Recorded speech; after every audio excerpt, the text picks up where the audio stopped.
और अब वक्त उत्तराखंड प्राइम का है।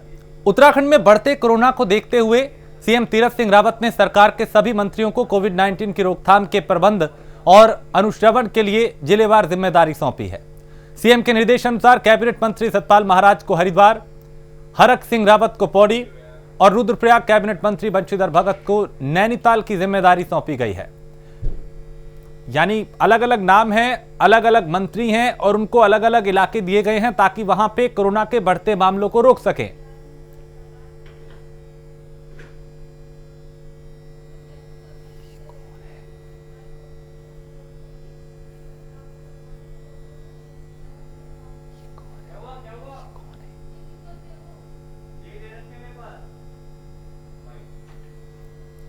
मैं doctor Hemchandra, vice chancellor HNB medical university Dehradun से बोल रहा हूँ। अब मैं आपको इस कोविड-19 महामारी और ख़ासकर ये जो दूसरी लहर हमारे सामने आई है, इस बीमारी से उपचार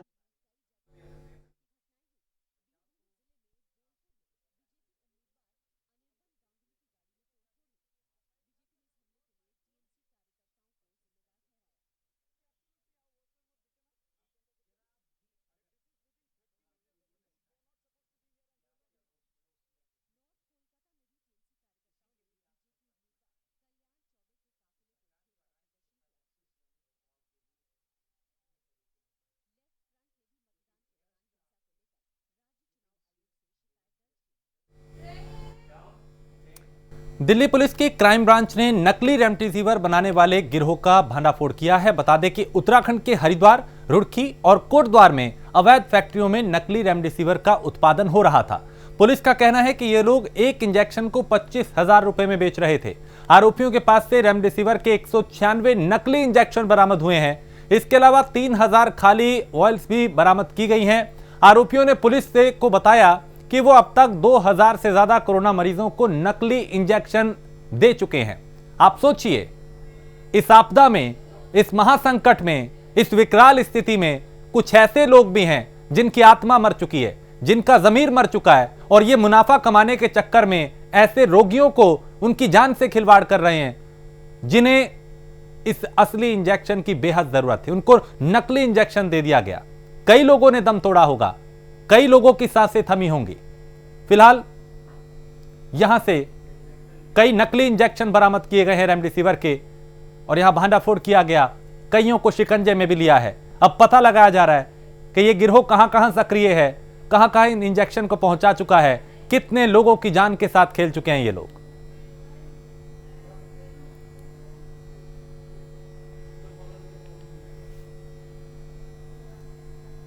तो 196 नकली इंजेक्शन बरामद हुए हैं और अब इनसे पूछताछ की जा रही है कि कहां कहां ये लोग सप्लाई कर चुके हैं।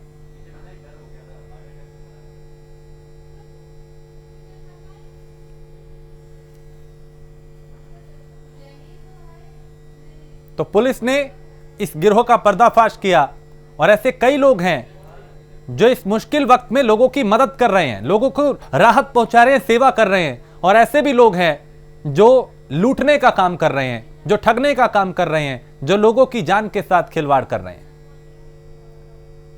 तो पुलिस ने इस गिरोह का पर्दाफाश करते हुए यहां से कई नकली रेमडेसिविर इंजेक्शन बरामद किए हैं और यह भी पता लगाया कि ये लोग कई लोगों को ये नकली इंजेक्शन बेच चुके हैं और 25-25 हजार रुपए में ये इन इंजेक्शन को बेचा करते थे और कई लोगों की ये जान के साथ खिलवाड़ कर चुके हैं।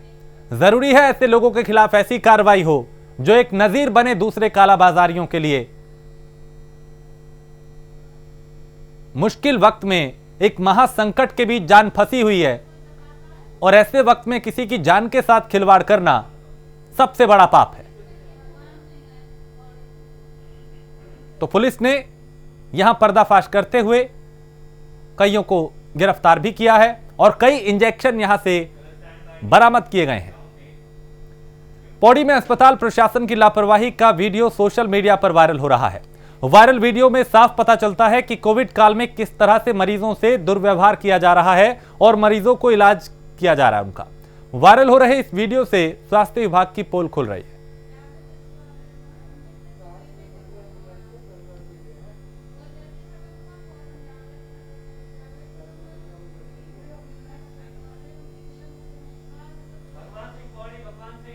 भगवान सिंह पौड़ी से हमारे संवाददाता। भगवान सिंह, दावे बड़े बड़े किए जाते हैं कि हम बेहतर सुविधाएं दे रहे हैं, अच्छा इलाज दे रहे हैं, लेकिन हकीकत यह है कि मरीजों के साथ किस तरह का व्यवहार किया जा रहा है?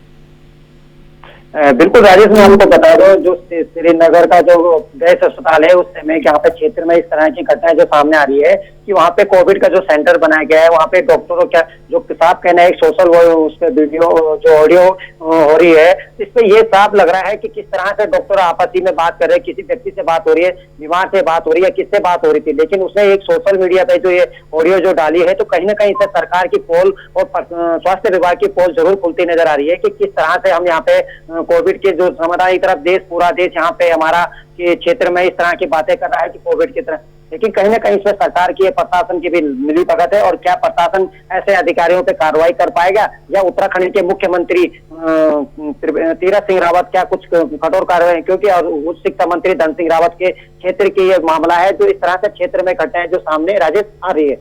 लेकिन यहाँ पे ये बताएं कि विस्तार से आखिर मामला क्या था, हुआ क्या था, क्यों इस तरीके से व्यवहार किया जा रहा है, क्यों ऐसे सलूक किया जा रहा है? जब दावे किए जा रहे हैं, सुविधाएं दी जा रही हैं, तो फिर इस तरह की तस्वीरें शर्मनाक क्यों सामने आ रही है?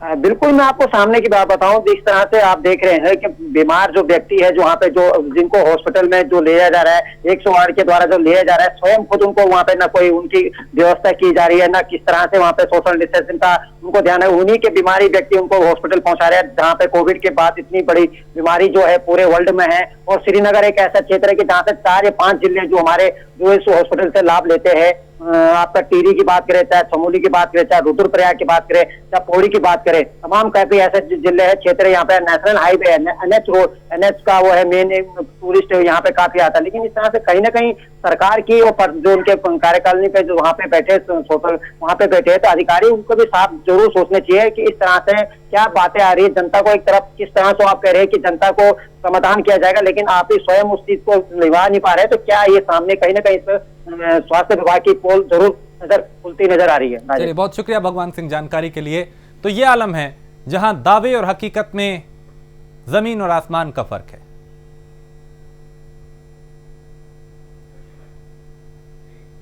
और जोशीमठ में सीमा सड़क संगठन ने मलारी नीति बॉर्डर रोड पर बर्फ के बोल्डर साफ करते हुए सड़क को आवाजाही के लिए खोल दिया है। बता दें कि नीति घाटी को जोशीमठ मुख्यालय से जोड़ने वाली एकमात्र बॉर्डर रोड भारी बर्फ से अवरुद्ध हो गई थी, जिसके चलते सीमांत नीति घाटी के दर्जनों गांवों का संपर्क टूट गया था। अब बीआरओ ने गमशाली तक सड़क आवाजाही के लिए खोल दी है। ऐसे में ऋतु प्रवासी लोगों के साथ साथ सेना, आईटीबीपी के जवानों को भी नीति पास बॉर्डर आवाजाही करने में आसानी होगी और नीति घाटी के लोग आने वाले कुछ दिनों में अपने इन गांवों में प्रवास कर सकेंगे।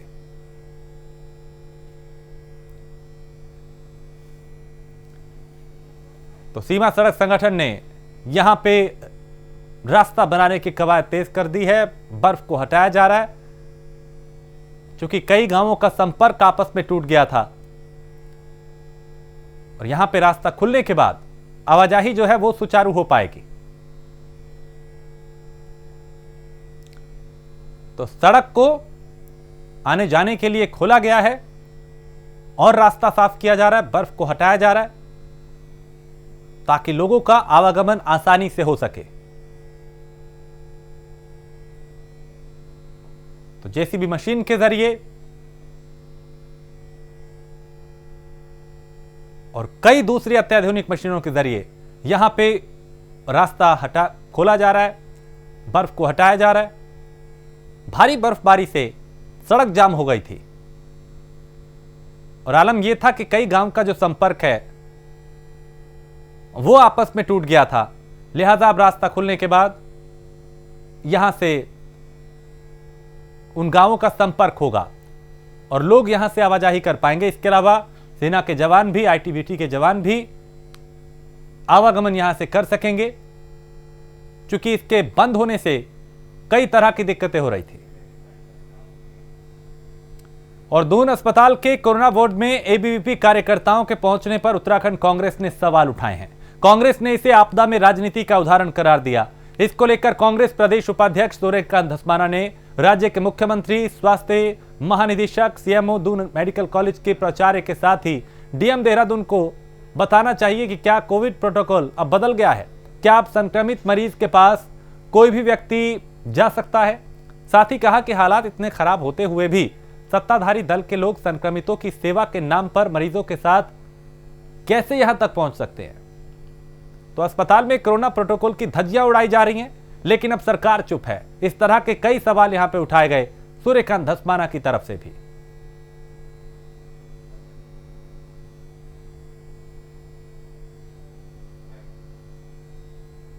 देखिए, बड़ा सनसनीखेज मामला है। राज्य की सत्ताधारी दल के छात्र विंग के नौजवान गलों में एबीवीपी के बिल्ले लगा करके देहरादून के दून अस्पताल में, जो पूरा कोविड डेडिकेटेड हॉस्पिटल है, कोविड वार्ड में जाकर के कोविड से ग्रसित मरीजों को उनसे न केवल बात कर रहे हैं, उनके पास जाकर के उनको भोजन करवा रहे हैं, उनको जूस पिलवा रहे हैं और फोटो खिंचवा रहे हैं। आपने पिछले साल जब पहली बार देहरादून में पहला केस रिपोर्ट हुआ था और मैं देहरादून के दून अस्पताल में, उसी दून अस्पताल में जहाँ कल ये हुआ, उसी दून अस्पताल में, वहाँ मैं हालातों का जायजा लेने के लिए, सरकार की तैयारियां देखने के लिए, स्वास्थ्य विभाग की तैयारियां देखने के लिए जब पिछले वर्ष गया तो ये हवाला देकर के कि प्रोटोकॉल है और आप कोविड हॉस्पिटल में नहीं जा सकते, जबकि वहाँ रोकने का कोई इंतजाम नहीं था। और मैं कोविड अस्पताल में, कोविड वार्ड में नहीं गया, मैं कोविड के मरीज के पास नहीं गया, मैंने कोई प्रोटोकॉल का उल्लंघन नहीं किया। उसके बावजूद सरकार ने मुझको 28 दिन बंद कर दिया क्वारंटीन में, इसलिए कि मैं आवाज ना उठा पाऊं कुव्यवस्थाओं के खिलाफ। और आज आपकी पार्टी के लोग अस्पताल में, कोविड डेडिकेटेड हॉस्पिटल में, कोविड वार्ड में जाकर के कोविड से ग्रसित मरीज जिनका इलाज चल रहा है, उनके पास जाकर के उनको खाना खिला रहे हैं, जूस पिला रहे हैं और फोटो खिंचवा रहे हैं। मैं समझता हूं जिला प्रशासन को, स्वास्थ्य विभाग को और प्रदेश की सरकार को इसको संज्ञान लेकर के तत्काल उन लोगों के खिलाफ कार्रवाई करनी चाहिए जो वहां गए थे, और उन लोगों के खिलाफ कार्रवाई करनी चाहिए थी जिन्होंने उनको वहां जाने के लिए परमिशन दी, अलाउ किया। देखिए, बड़ा सनसनीखेज मामला है।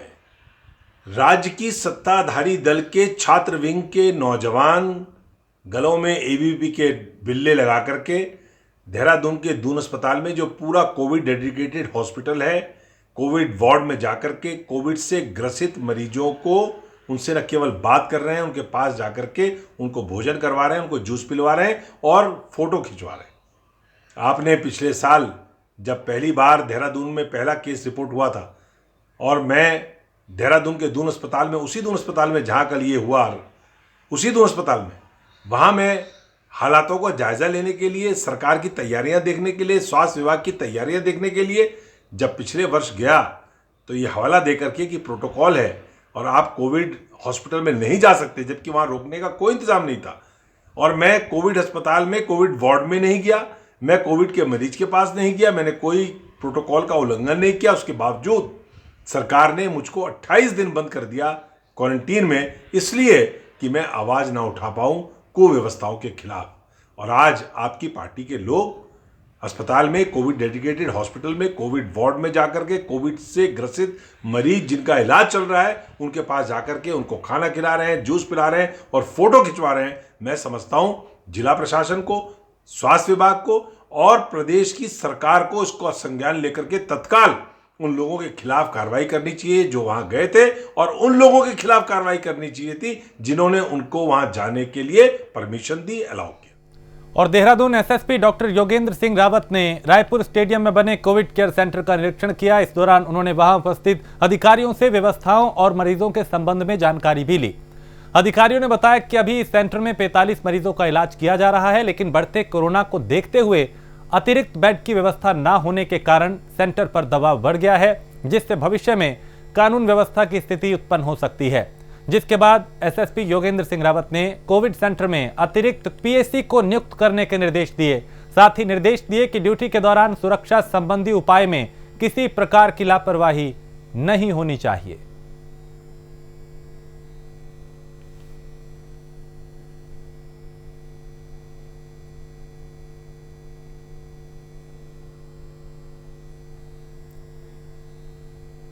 चमोली में एसडीआरएफ टीम ने नदी से 10वीं के छात्र का शव बरामद किया है। बताया जा रहा है कि मृत छात्र ट्यूशन के बहाने घर से निकलकर नदी में नहाने गया था और उसके साथ एक और छात्र नदी में डूब गया। एसडीआरएफ टीम दूसरे छात्र की तलाश में जुटी है, लेकिन एक छात्र का जो शव है वो बरामद किया जा चुका है, जबकि दूसरे की तलाश जारी है। बताया जा रहा है कि दोनों घर से तो निकले थे ट्यूशन पढ़ने के लिए, लेकिन नदी में नहाने लगे और इसी दौरान हादसा हुआ। डूबने से एक की मौत हो गई, जबकि दूसरा अभी लापता है, उसकी तलाश की जा रही है। एसडीआरएफ की टीम लगातार जुटी है ताकि दूसरे छात्र को, दूसरे युवक को किसी भी तरीके से सकुशल बरामद किया जा सके।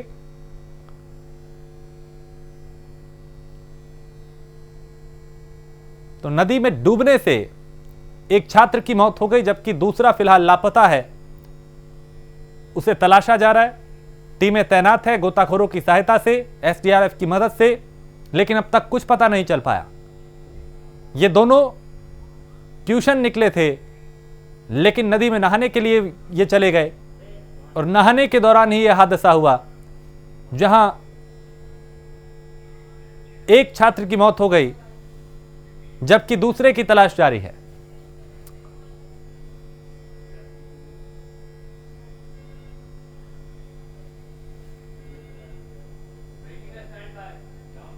बुलेटिन में इतना ही। बाकी खबरों के लिए आप देखते रहिए प्राइम न्यूज।